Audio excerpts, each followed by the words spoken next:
Hey CW Apes, Mr. Kennedy here, and this is your lecture on pesticides. So, why do we need pesticides and what are these things, anyways? Well, we got to start with what's a pest, right? Pests are the reasons why we need pesticides. There are biological pests, which are organisms that reduce the availability, quality, or value of resources that are useful to us. And realistically, I'll be real upfront and tell you that honestly, anything could be considered a pest if it does any of those things. I mean, even a potentially beneficial insect, if it's bugging you and it's reducing the availability or quality of something that you like, could be considered a pest. Pesticides are the things that kill these pests, and, well, they come in lots of forms. We'll get to that. First, biological pests. Biological pests are organisms such as insects or fungus that compete with humans to consume our agricultural crops. And these pesticides, again, those are chemicals that we use to get rid of these things. They include biocides, which can kill a wide variety of living things, herbicides, which can kill plants, because, yeah, plants can be pests too, insecticides, which kill insects, and fungicides, which specifically kill fungus.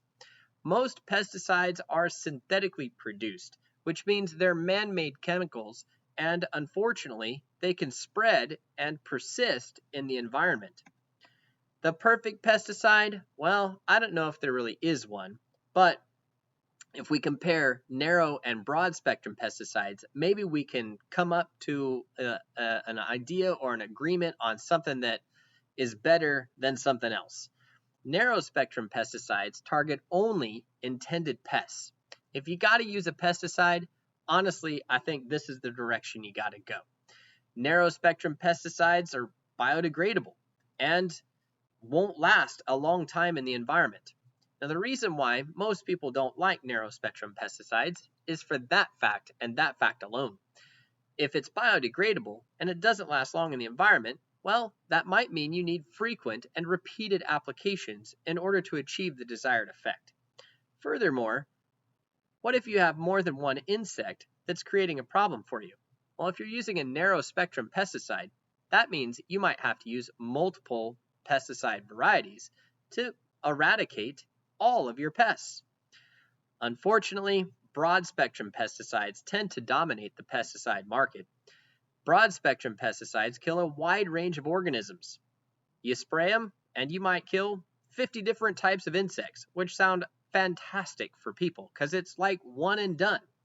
Unfortunately, the broad spectrum pesticide isn't intelligent. It doesn't know the difference between good bugs and bad bugs. It just kills bugs. And that's where we run into the problem. Okay? If you spray a broad spectrum pesticide to, I don't know, kill aphids, well, you might kill the ladybugs that are there eating the aphids too. You might even kill honeybees. You might even kill praying mantis and other beneficial insects. Worst of all, broad spectrum pesticides tend to be things that persist for very long time periods in the environment and can maybe even be passed on from the soil into waterways. Chlorinated hydrocarbons, organophosphates, and carbamates fall into this category.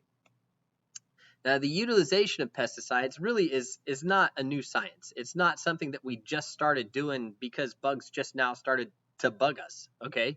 Like the ancient Sumerians used sulfur to kill insects and mites literally over 5,000 years ago. I watched them do it, right?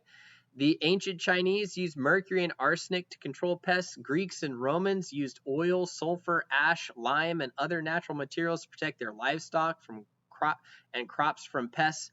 Even just crop rotation, burning of fields, and the use of biological controls have been around since ancient times. Okay? So when we use pesticides, like we're not, diving into a new area of science. How we use them and the types of pesticides, that's new science. So let's look at contact and systemic, use. Contact use or contact application of pesticides or herbicides means that in order for the, pesticide to work, it has to be sprayed upon whatever it is that, you want to get rid of. So they work immediately upon spraying. Okay, and they can be taken up through tissues of whatever you spray it on. Systemic herbicides, pesticides, well, they can enter through roots or through a vascular system, and like they don't necessarily have to be sprayed directly on something as long as it's close. Okay? Then there are first generation pesticides. First generation pesticides are highly toxic, persistent, and non-specific. They can be natural compounds like sulfur, mercury, and lead. They can also be botanical chemicals like nicotine and rotenone. Rotenone, that's an interesting one. It literally stops the electron transport chain. It's pretty potent.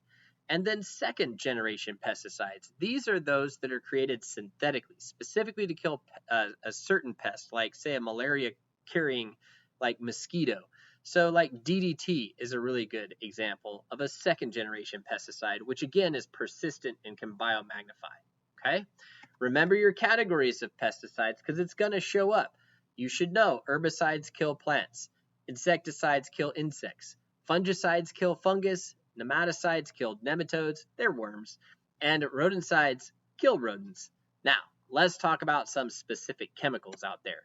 Chlorinated hydrocarbons. Okay, you heard me mention those a while ago. Let's dig into what they are. These are synthetic organic insecticides like DDT and Aldrin. They block nerve signal transmission. They're very fast acting, highly toxic to sensitive organisms, and can persist in the soil for up to 15 years. They can even be stored in the fatty acids of animals. Organophosphates. This is a phosphate containing compound that's toxic to mammals, birds, and fish. It's more toxic than chlorinated hydrocarbons. And is actually a derivative from nerve gas research in World War II. A good example of an organophosphate that is used in agriculture is malathion, and it can attack your nervous system. The one plus about malathion and other organophosphates is that they do degrade rapidly, right? So they are used a lot in high input farming operations. When you think about the benefits of pesticides, there's a lot that we could argue for pesticides, and people often do. You can use pesticides to minimize disease transmission. You could use pesticides to protect your crops from weeds and insects and pathogens. At the end of the day, probably the number one arguing or sticking point for why we use pesticides is that last bullet on this slide. Farmers can save $3 to $5 for every $1 spent on pesticides. So if you think about I'm going to need to make money off of my crop, the best way to make money off of my crop is to spend a little bit of money over here on a pesticide, and then I'm going to make a lot more money over here off of my crop. Okay?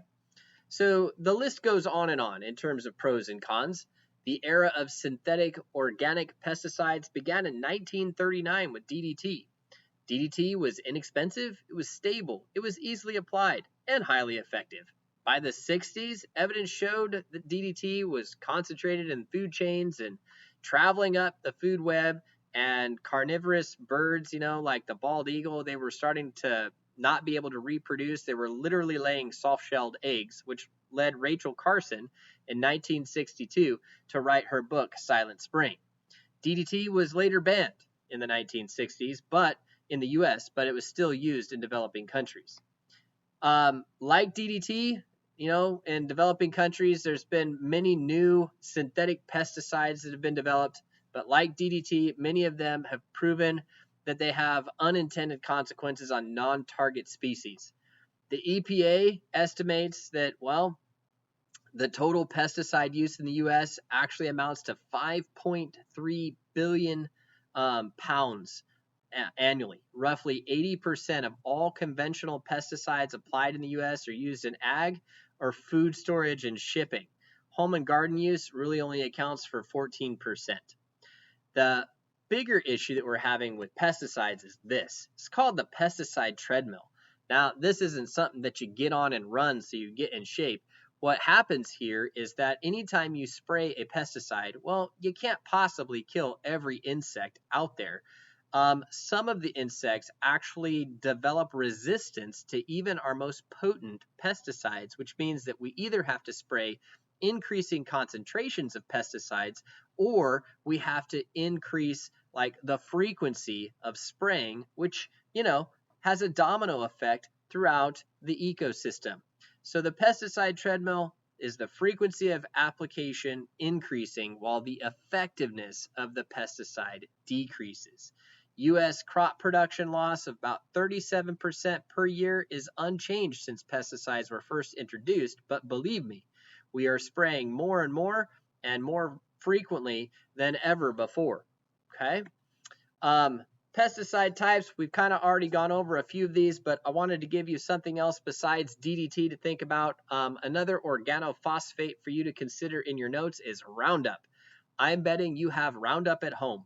It is the most commonly used organophosphate herbicide on the market, hands down. Genetically modified Roundup resistant crops are even being produced today because, well, for lack of a better way to put it, people are lazy and Roundup's really effective.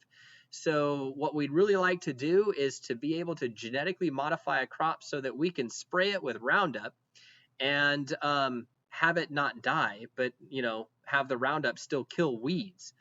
Unfortunately, what's happening is that our genetically modified crops that we want to be resistant to Roundup are crossbreeding with weed varieties, and we're getting super weeds that now we can't kill with Roundup. So there you go. There's that. Chlorinated hydrocarbons. Atrazine is one that I didn't mention before that I want to make sure you get in your notes.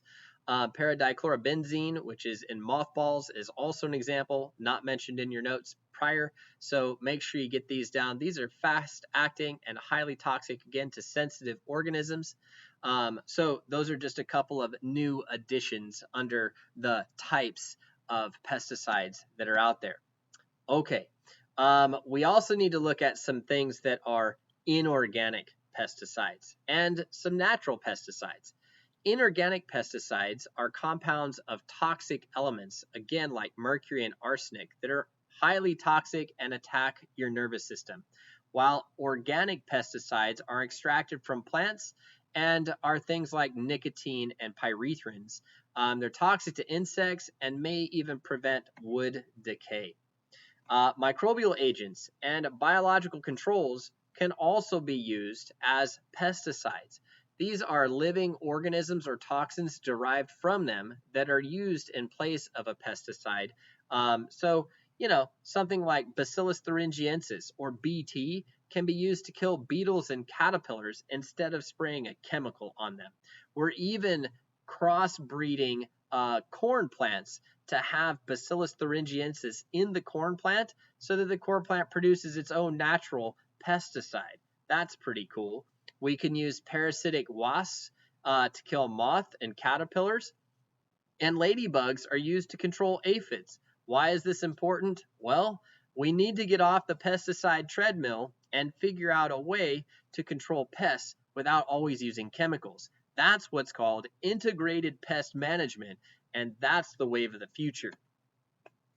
Environmental effects of pesticides. So, hey, widespread use of pesticides brings a number of environmental health risks. We talked about it before. I'm going to put it out there again.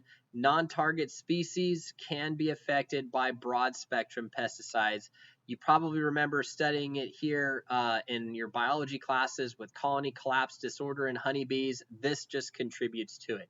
We can even get resistant pests, as I mentioned a while ago. With pest resurgence, you're going to get stuck on that pesticide treadmill, okay? The last thing that we need to consider when it comes to like problems with pesticides and what we're facing are POPs. POPs are persistent organic pollutants. These are things that once out in the environment, like we can't get rid of them. And DDT is the numero uno example of a POP that like once it's out there, like is really hard to get rid of, and it will bioaccumulate, biomagnify, and move up through the food chain all the way up to people. So what do we do about it? Well, the POPs, persistent organic pollutants, were globally banned in 2001. 127 countries signed a treaty to basically stop using these things, okay? The use of the chemicals was previously banned or restricted just in developed countries, but U.S. companies continue to sell the stuff to underdeveloped countries. Many pesticides like then returned to the U.S. in ag products and like still impacted like insect bee populations and things of that nature. Since the treaty banning POPs, other pesticides now have taken their place. The WHO estimates that 25 million people annually suffer pesticide poisoning and another 20,000 die each year. At least 2/3 of these result from occupational hazards in developing countries. You can get chronic and long-term health effects, that are difficult to conclusively document, but might include cancer, birth defects, neurological problems, and even immune system disorders.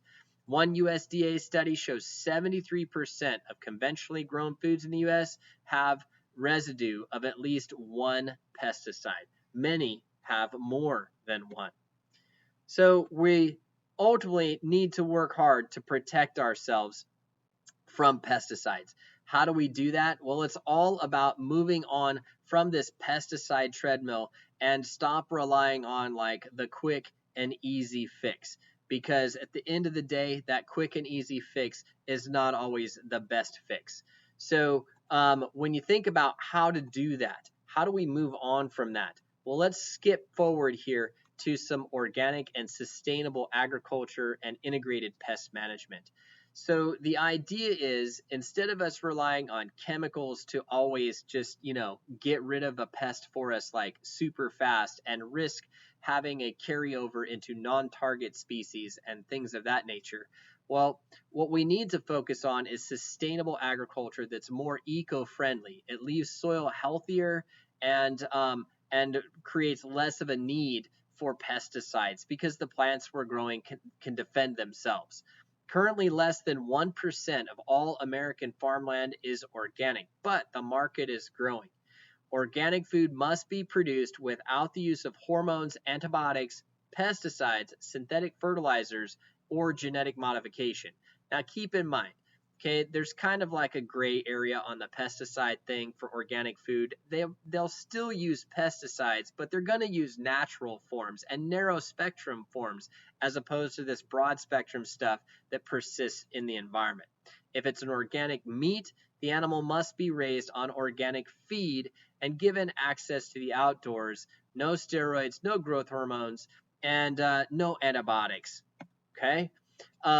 Critics were disappointed by the limited scope of the definition of organic. They're trying to expand it now to include growing food in harmony with nature, food distribution based on co-ops or farmers markets and local production, and food, that should be simple, wholesome, and nutritious. There's some doubt whether organic growers can really feed everybody, because that's kind of the trade-off. Growing things organically means that you might have an increased proportion of crop loss to pests, reduced production, and what then? That's a bridge that we're going to have to cross, okay? So how do we manage pests? How do we make things better without using chemicals? Maybe it's a behavior change. Maybe we rotate crops so that we don't build up a pest for a specific crop variety. Maybe we use a different form of mechanical cultivation. We flood fields. We diversify our habitat to bring in beneficial insects. We adjust planting times so that it might not coincide with the breeding season of a particular pest. These are all things that we can do. We can bring in predators or pathogens to those pests. Insects that might eat weeds but leave our crop varieties alone. We can have plants like the neem tree that make their own pesticides. We can use bioengineering so that the plants themselves can defend themselves, or hormones that can disrupt the development or attract insects to traps instead of spraying our crops. This is all under the umbrella of what's called IPM, the last thing that you got to get from this video series. IPM is Integrated Pest Management. And the point of integrated pest management is to ultimately produce as much food as possible without having to then spray things with pesticides.